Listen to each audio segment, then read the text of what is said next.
ಇವೆಲ್ಲ ಡೌ ನಮ್ಮ ಹತ್ರ ಇಟ್ಕೊಬೇಡ, ಬೇರೆಯವ್ರ ಹತ್ರ ಇಟ್ಕೋ. ಈಗ ನಮ್ಮ ಹತ್ರ ಬೇರೆ ಮಾತಾಡು. Road to silver play button day 12ಗೆ ಸ್ವಾಗತ ಸುಸ್ವಾಗತ. ಇವತ್ತು ನಮ್ಮ ಆಂಟಿ ಮನೆಯಿಂದ ನಮ್ಮ ಮನೆಗೆ ಹೋಗ್ತಾ ಇದ್ದೀನಿ. ಹೋಗ್ದಂಗೆ ನನ್ನ ಫ್ರೆಂಡ್ ಮನೆಗೆ ಹೋಗಬೇಕಿತ್ತು. So bus ಹತ್ತಿದೆ.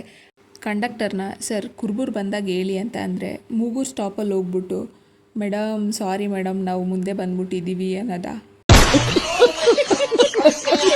ಮತ್ತು ಅಲ್ಲಿಂದ ವಾಪಸ್ ಇನ್ನೊಂದು ಬಸ್ ಇಟ್ಕೊಂಡು ಬಂದೆ.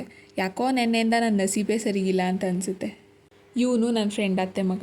ನಾನು ಇವನು ಮಾಡ್ತಾ ಇರೋ ಕೆಲಸ ನೋಡಿ ನನ್ನ ಫ್ರೆಂಡ್ ಏನಂದ್ಲು ಗೊತ್ತಾ, ಲ್ಯಾಪ್ಟಾಪ್ ಕ್ಲೀನ್ ಮಾಡಿಕೊಳ್ಳಲ್ಲ. ನಾನು ಅವನು ಇಬ್ಬರು ಲ್ಯಾಪ್ಟಾಪ್ಗೆ ಫುಲ್ಲು ಡೆಡಿಕೇಟೆಡ್ ಆಗಿ ಫೇಶಿಯಲ್ ಮಾಡಿರೋದನ್ನ ನೋಡಿ ನನ್ನ ಫ್ರೆಂಡು ಫುಲ್ಲು ಸುಸ್ತಾಗಿರ್ತೀರ ತಗೊಳ್ತೀನಿ ಒಬ್ಬಟ್ಟನ್ನ ಅಂತ ಕೊಟ್ಲು. ನಾನು ಅವನು ಇಬ್ಬರು ಕೈ ಸಾಟಾಡೋಣ ಅಂತ ಕೂತ್ಕೊಂಡ್ವಿ. ನನ್ನ ಕೈಯಿಂದ ಚೆನ್ನಾಗಿ ಒದೆ ತಿಂದಿದ್ದ, ಆದರೆ ಅವನ ಕೈಯಿಂದ ನಾನು ತುಂಬ ಕಡಿಮೆ ಒದೆ ತಿಂದಿದ್ದೆ. ಅವನ ರಿವೆಂಜ್ನ ತೀರಿಸ್ಕೊಳ್ಳೋದಕ್ಕೆ ಕಾಯ್ತಾ ಇರೋದನ್ನ ನೋಡಿ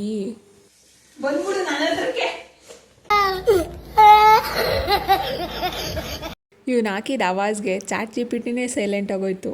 ಶಿಕ್ಷಕರು ಮಕ್ಕಳಿಗೆ ಬೈಯುವ 30 ಬೈಗುಳಗಳನ್ನು ಹೇಳು. ನಾನು ಮಕ್ಕಳಿಗೆ ಸಹಜವಾಗಿ ಮತ್ತು ಸ್ನೇಹಪೂರ್ಣವಾಗಿ ಸಹಾಯ ಮಾಡುತ್ತೇನೆ.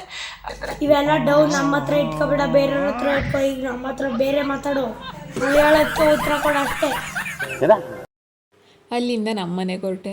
ನಗರಕ್ಕೆ ಬರೋ ಅಷ್ಟರಲ್ಲೇ ಫುಲ್ ಮಳೆ. ಮೋರಿಲಿದ್ದಿದ್ದ ನೀರೆಲ್ಲ ರೋಡ್ ಮೇಲೆ ಬಂದು ನಿಂತಿತ್ತು. ನನ್ನ ಗ್ರಾಚಾರಕ್ಕೆ ಯಾವಾಗಲೂ ನನ್ನ ಜೊತೆನೇ ಚಿತ್ರ ಇಟ್ಕೊತಾ ಇದ್ದವಳು ಇವತ್ತು ನನ್ನ ಜೊತೆ ಚಿತ್ರ ಇರಲಿಲ್ಲ.